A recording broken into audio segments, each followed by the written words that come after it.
불법을 배우면 정신적인 문제도 쉽게 해결됩니다.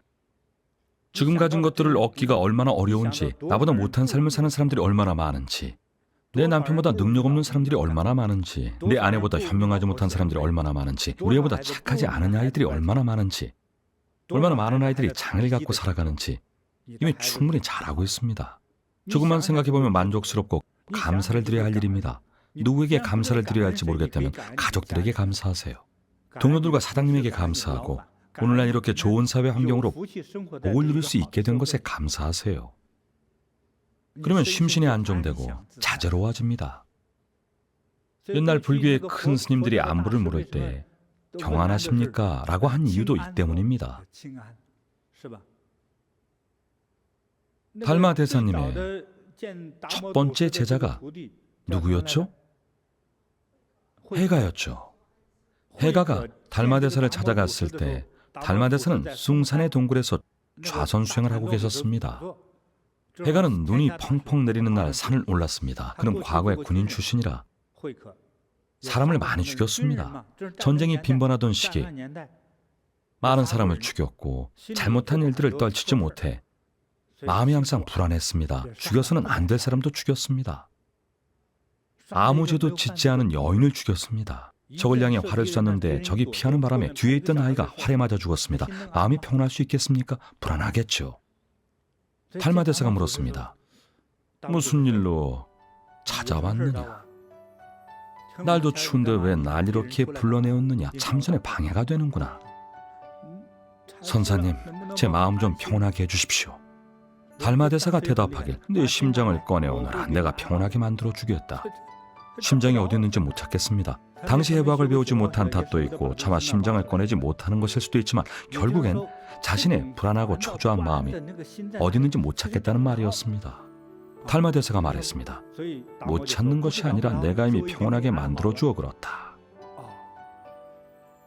그제야 해가의 마음이 조금 안정되었습니다. 네 마음이 불안했던 이유는 잘못을 저질렀기 때문이다. 이제 마음의 안정을 찾았으니 새로운 사랑으로, 새로운 마음으로 거듭나거라. 마음을 깨끗이 씻으라고 말씀하신 겁니다. 선종에는 이런 개념이 있습니다. 모든 사람의 마음은 부처님의 마음이다. 다만 탐진치만이에 둘러싸여 있을 뿐이다. 여러 가지 색깔이 덧입혀진 듯한 상태입니다. 더러운 색깔들을 모두 씻어내고 나면 청정하고 광명한 부처님의 마음이 됩니다. 마음이 청정하면 불국토도 청정해진다. 우리의 마음이 맑고 고요하면 세상의 아름다움을 깨닫고 지혜가 생겨나고 감사하는 마음도 생겨납니다. 선한 생각과 자비를 가져야만 행복을 느낄 수 있습니다. 나아가 행복한 느낌을 오래 유지할 수 있습니다. 자수성가하신 분들은 자식들도 본인처럼 이를 악물고 열심히 노력해서 가정을 잘 지켜내길 바라시죠. 제가 해법을 알려드리겠습니다. 먼저 사치스러운 생활을 끊으세요. 예쁜 가방이나 쓰지도 않는 시계, 장식물은 전부 기부하세요. 이제 명품은 그만 사시고요. 바닥에 떨어진 만두, 빵, 밥알, 채소는 땅에 떨어져도 위생적으로 봤을 때 더럽지만 않으면 물에 씻어서 다시 먹을 수 있습니다. 저는 그렇게 다시 먹는데 젊은 분들은 그 모습을 싫어합니다. 제 친척 조카 중 하나는 만두에서 속만 빼먹고 만두 피는 버립니다. 전국의 몹시도 속상합니다. 참 속상합니다. 조카가 덩그러니 남긴 만두피를 보면 제 심장을 갉아먹은 것 같습니다. 교만하고 사치스러운 태도는 사람을 타락시키고 무기력하게 만듭니다. 그러니 자식을 둔 부모님들은 비록 부유하더라도 소박한 삶을 사셔야 합니다. 명품 같은 것은 사지 말고 그릇된 환경에도 발을 들이지 마세요. 도박이나 마약은 물론이고 다른 나라에 뭔가 바람직하지 못한 유흥업소도 드나들지 마세요. 가지 마세요. 집에서 생활할 때도 옛날 할머니들처럼 사셔야 합니다. 그래야 아이들도 우리 집은 원래 그렇구나 하고 생각합니다. 가장이 먼저 앞장서야 합니다. 어릴 때 습관을 들이지 않고 어려서 아무것도 모른다고 기존 방식 그대로 키우면 나중에 크고 나서는 통제가 안 됩니다. 훈계하려 하면 도망을 갑니다. 도망갈 때 돈도 같이 가지고 가서 기어이 그 돈을 몽땅 탕진합니다. 20년 전 제가 밴쿠버에 왔을 때 이런 일이 있었습니다. 타이완 출신의 이민 가정을 만났는데 아버지는 타이완에서 사업을 하고 어머니와 아들만 밴쿠버에 살았습니다. 아들도 머리가 나쁘지 않았습니다. 그 시절에 부모님이 대졸자 출신이었으니 똑똑하고 교양도 있었습니다. 부부가 36살 때 첫 아들을 낳았는데 늦둥이였기 때문에 끔찍히 아끼고 예뻐했죠. 오냐오냐 키웠습니다. 부부는 생활이 검소했습니다. 아버지는 가죽 가방을 여기저기 기워서 쓸 정도였죠. 옛날 의사들이 들던 낡은 왕진 가방처럼 몇십 년 된 가방을 들고 다닐 정도로 소박한 생활을 했습니다. 그런데 아들이 맨날 게임만 하고 공부는 등한시했습니다. 어머니는 아들 때문에 골치가 아팠죠. 어떻게 했을까요? 온갖 방법을 동원해 겨우 아들과 대화를 했습니다. 마침내 아들이 한 가지 조건을 제시했습니다. 밴쿠버에는 UBC라는 명문대가 있습니다. 정말 훌륭한 명문대학이죠. 어머니는 아들에게 UBC 대학에 합격하면 아버지를 설득해 스포츠카를 사주겠다고 약속했습니다. 아들은 이런 협박과 회유, 달콤한 유혹의 말을 듣고 아주 열심히 노력해서 결국 UBC에 붙었습니다. 이제 어머니가 약속을 지켜야 할 차례였습니다. 어머니는 제게 이 이야기를 하면서 장난감차를 사주겠다고 억지를 썼답니다. 아들은 당연히 안 된다고 했죠. 그럼 대학 안 다닐래요. 엄마가 다니세요. 저는 어쨌든 시험은 봤잖아요. 대학 시험을 보라고 했지 다니라고 한 건 아니잖아요. 저는 시험을 다 치렀으니 할 일은 다 한 겁니다. 어머니는 사정하며 아들 대학에 다녀야지. 그럼 같이 가서 차를 골라보자. 스포츠카라고? 결국 스포츠카를 사줬습니다. 3개월 후 어머니는 아들의 유골함을 품고 귀국했습니다. 아들이 스포츠카를 몰다 교통사고로 죽은 겁니다. 나무와 충돌한 차는 말도 못하게 구겨졌습니다. 이게 무슨 일입니까? 교만하고 사치스러운 태도는 사람을 타락시키고 무기력하게 만듭니다. 선한 생각과 자비로운 마음을 가져야만 행복한 삶을 살 수 있습니다.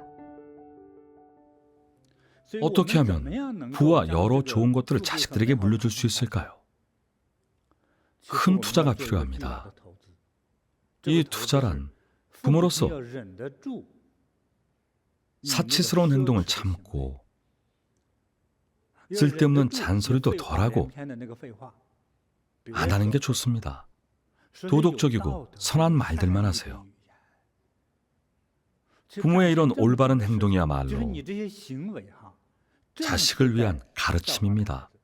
그러다 10대가 되고 사춘기가 찾아오면 반항하느라 부모님의 행동은 신경도 안 쓸 것 같지만 여전히 부모님의 행동을 모방하고 있습니다. 모방을 할 수밖에 없습니다. 나중에 진짜 성인이 되면 35세 이전까지는 자녀의 모든 행동, 인생에서 마주하는 문제, 세계관이나 가치관 등에서 모두 부모의 모습을 고스란히 따라합니다. 전부 습득합니다. 딱히 참고할 만한 사람이 없으니 부모의 행동을 그대로 따라합니다. 자식이 곧 나의 복제품입니다. 아버지나 어머니 아니면 둘을 합쳐놓은 형태일 겁니다. 많은 가장들이 애가 말을 안 들으면 사회에서 잘못 배워서 그렇다고 합니다. 정작 부모는 뒤에서 뭘 가르쳤습니까? 여러분의 행동을 배웠습니다. 전 자식한테 늘 바르게 살라고 했는데요. 이렇게 말하는 부모도 있는데 본인의 행동이 잘못됐는데 어떻게 아이가 바른 행동을 배우겠습니까? 본인조차도 뭐가 좋고 나쁜지를 모르는데 말이죠. 다시 한번 말씀드리는데 제게 수행을 배우면서 운명을 다루는 법을 알고 싶다면 지난번 수업 때 알려드린 것처럼 먼저 좋은 것과 나쁜 것, 선한 것과 악한 것 중에 선택해야 합니다. 선한 것과 좋은 것을 택하기로 마음먹었다면 그때부터는 만족하고 감사하는 법을 배워야 합니다. 삶이 별로 원만하지 못하다고 생각되면 더 힘들게 사는 사람들을 생각해 보세요. 나보다 못 사는 사람이 많다면 만족할 줄 알아야 합니다. 만족을 못한다고 해서 더 힘든 삶을 살고 싶은 건 아니지 않습니까? 더 힘든 삶을 살고 싶지는 않겠죠. 더 못 사는 사람보다는 잘 살고 더 잘 사는 사람보다는 못 살기에 어느 쪽으로든 가능성이 있는 겁니다. 그러면 지금보다 더 잘 살고 싶나요? 아니면 더 못 살고 싶나요? 당연히 더 잘 살고 싶겠죠. 먼저 선한 생각과 선한 행동과 선한 말을 배워야 합니다. 부부간이나 친구들과 이야기를 나눌 때도 고상하고 도덕적인 말을 써야 합니다. 어떤 분들은 거친 말에 익숙해서 고상한 말을 쓰면 가식적인 사람이 되는 것 같다고 합니다. 걱정 마세요. 습관이 되면 진짜 고상한 사람이 됩니다. 익숙해지면 진짜로 고상한 사람이 됩니다. 고상한 마음, 고상한 인품도 갖게 됩니다. 자식들이 그것을 배우며 가업처럼 대물림됩니다. 아들, 딸이 나보다 더 훌륭하고 뛰어난 사람이 될 겁니다. 부모의 말과 행동을 통한 자녀 교육입니다. 부모가 어떻게 행동하느냐에 따라 자손들의 운명이 결정됩니다. 본인이 가진 부귀와 덕행을 자식들에게도 대대손손 물려주고 싶은가요? 그렇다면 덕을 물려주세요. 자비를 물려주세요. 재물이나 부귀를 물려줘서는 안 됩니다. 부귀를 물려주면 3대를 못 갑니다. 어쩌다 3대까지 간다 해도 그 이유를 기약할 수 없습니다. 하지만 덕행을 물려주면 집안 대대로 자손들의 좋은 덕목이 오래오래 이어집니다. 무엇을 배웠기 때문일까요? 감사하는 삶의 태도를 배웠기 때문입니다. 집안에 아무리 재물이 많아도 소박하게 사는 법을 알아야 더 발전할 여지도 생깁니다. 지금 먹고 자고 쓰는 것들이 세계 최상의 것들이라면 더 좋은 것을 바랄 필요가 있겠습니까? 못하러 더 노력하냐고 할 것입니다. 열심히 살 필요를 못 느끼겠죠. 사장 밑에서 일하다가 실수했을 때 사장한테 혼나거나 월급이라도 깎이면 금세 그만둡니다.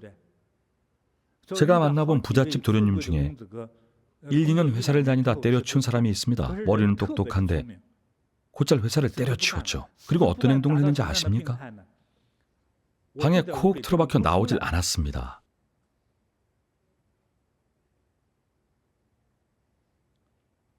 홍콩 제자의 집안 사연인데 아들이 글로벌 대기업에서 연구직 일을 하고 있었습니다. 거리의 건물 절반이 다 그 집 소유였습니다. 1년간 임대 수익만 해도 어마어마했습니다.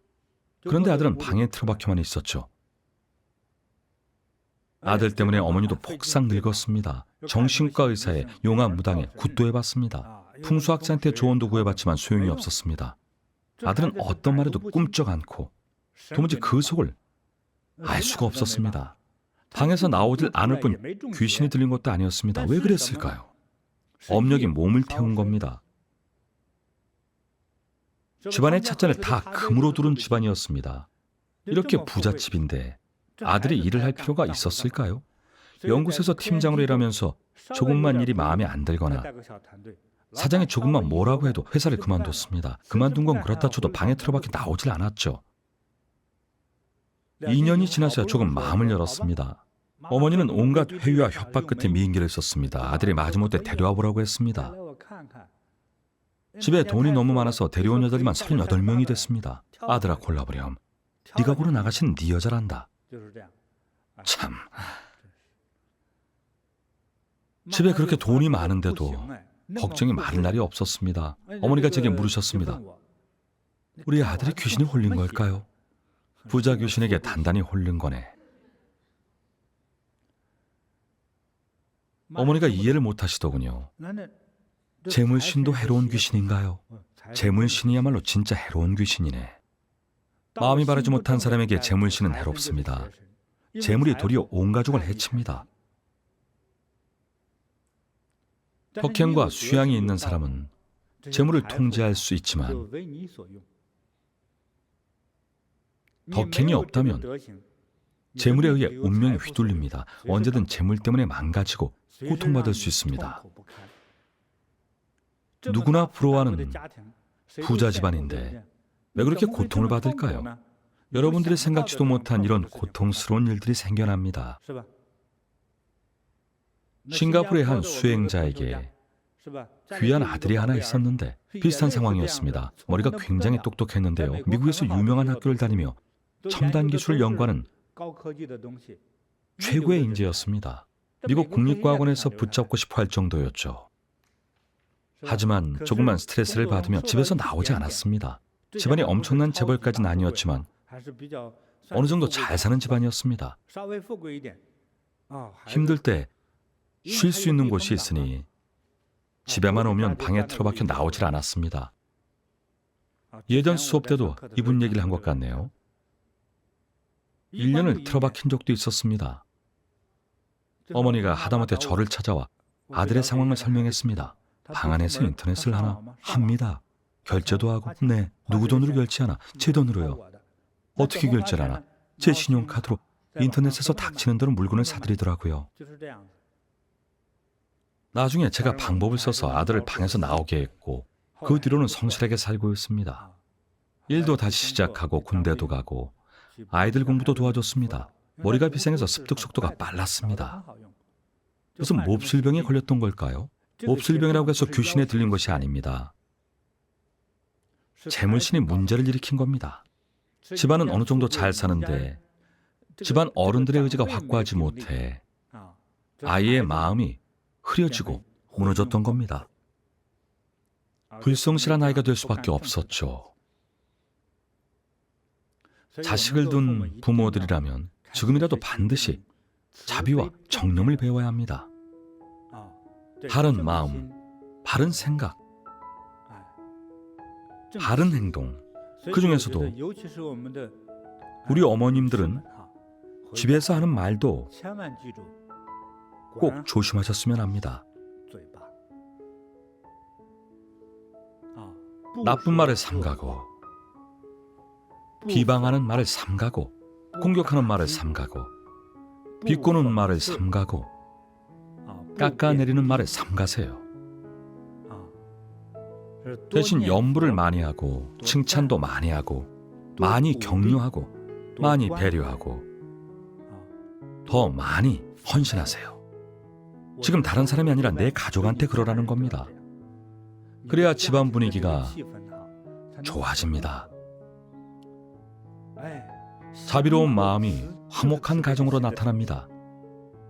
화목한 행동은 화목한 기운을 만들고 자비로운 신들이 와서 여러분을 지켜줍니다. 집안 자체가 좋은 풍수가 되고 가정에 진정한 부귀가 찾아옵니다. 이러한 부귀를 소중히 받들고 아끼면 부귀에서 지혜가 나오고 그 중에서 남은 부분이 자손에게 전해집니다. 이런 부귀와 자비의 덕행을 자손에게 물려주려면 어마어마한 힘이 필요합니다. 많은 분들이 잘 모르겠는데 믿는 사람에게는 있고 안 믿는 사람에게는 없겠지, 그런 개념이 아니라 철학의 본주에 속하는 개념입니다. 자신의 행동을 제대로 통제하지 못하면 자녀는 물론 여러분이 가진 모든 것들을 잃게 됩니다. 행운의 신, 재물의 신들이 다 도망갑니다. 생쥐도 도망가는데 신이라고 못 도망가겠습니까? 스르르 빠져나갑니다. 나아가 스스로를 해치게 됩니다. 신이 해치는 것이 아닙니다. 자신의 변변치 못한 행동 때문에 재물로 인한 화를 입고 머리는 흐리멍텅하고 우둔해져서 어리석은 행동을 하게 되는 겁니다. 지금의 삶에 감사하고 만족하지 못할 때 나보다 더 힘들게 살고 있는 사람들을 생각하십시오. 더 못 사는 사람보다는 잘 살고 더 잘 사는 사람보다는 못 살기에 어느 쪽으로든 변화할 가능성이 있습니다. 여러분은 지금보다 더 나은 삶을 살고 싶은가요? 지난번 수업 때 다음 수업에서 풍수학 얘기를 한다고 했는데 이런 일이 있었습니다. 제가 잘 아는 분 중에 홍콩 출신의 어떤 부자가 있었습니다. 그분은 홍콩에서 제일 잘 나가는 풍수학자를 모셔 집안을 둘러보게 한 뒤 풍수학자의 말에 따라 재물이 모인다는 곳에 재물 항아리를 여러 개 놓아뒀습니다. 그것도 풍수학자가 직접 사줬습니다. 그럼 재물이 많이 모여들겠죠. 하지만 재물이 얼마나 갈지는 얘기해주지 않았습니다. 재물은 모였지만 모든 것이 하루아침에 사라졌습니다. 항아리마저 압류당해 이제 남의 집 풍수항아리가 됐습니다. 비싼 차들도 정부에 압류됐습니다. 공항으로 저를 마중 나올 때 제일 저렴한 차를 몰고 왔더군요. 그것도 친구처럼 지내는 말단 직원의 차였습니다. 트렁크도 없었습니다. 캐리어를 제가 앉은 좌석에 같이 구겨 넣어야 했죠. 차도 아무데나 세우면서 가난의 집 마당에 주차 딱지가 대수겠냐고 하더군요. 정말 주옥 같은 명언이었죠.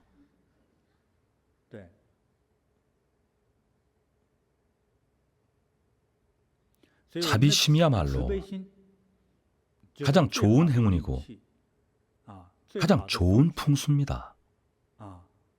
그러면 점점 가와만사성이 될 겁니다. 가정이 화목하고 장유유서가 생깁니다. 장유유서란 상하의 질서가 잡힌다는 말입니다. 아버지는 아버지로서 위엄이 있고 어머니는 어머니로서 현숙하고 자애롭습니다. 자식은 자녀로서 어른을 공경합니다. 가정에는 윤리와 질서가 있어야 합니다. 부모가 하는 말을 자식들이 따르고 자식이 부모를 공경하는 것이 복과 덕이 있는 집안의 모습입니다. 그런 복과 덕이 없는데 풍수만 좋은 집에 살면 도리어 흉한 일이 발생합니다. 그 복을 감당할 능력이 없기 때문입니다. 부귀의 신, 길상암의 신은 단순히 거기 산다고 해서 부귀하거나 길상함을 주지는 않습니다. 감당하지 못하면 오히려 재앙이 됩니다. 모든 것은 덕이 받쳐줘야 순조롭습니다. 내 몸을 재서 만든 맞춤형 옷처럼 입는 순간 딱 맞고 편안하고 실용적이어야 합니다. 옷 사이즈가 안 맞으면 불편하겠죠. 작으면 안 들어가고 크면 헐렁하니 어느 쪽에는 불편할 겁니다. 여러분의 덕행, 주변 환경, 내가 가진 재물, 그리고 집안 식구들까지 모든 것이 서로 어울려야 합니다. 가지고 있는 재물이 클수록 자신의 덕행과 행위를 조심해야 합니다. 덕행의 핵심은 실천입니다.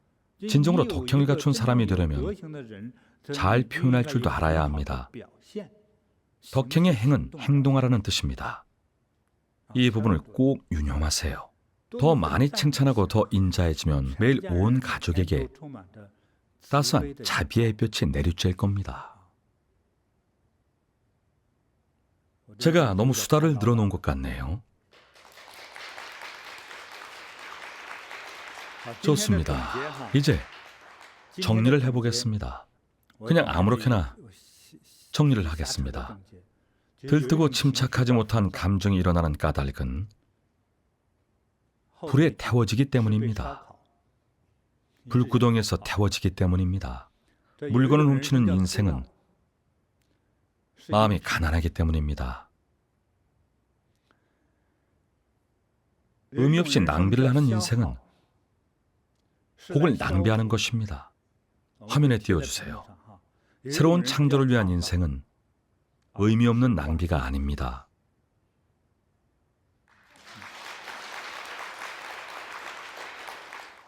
좋아요. 그러면 이제 여러분과 함께 연부를 하겠습니다. 시간이 짧아도 진심을 다하세요. 스스로의 자비심, 도덕적인 마음, 부드러운 마음을 일깨우고 부모님,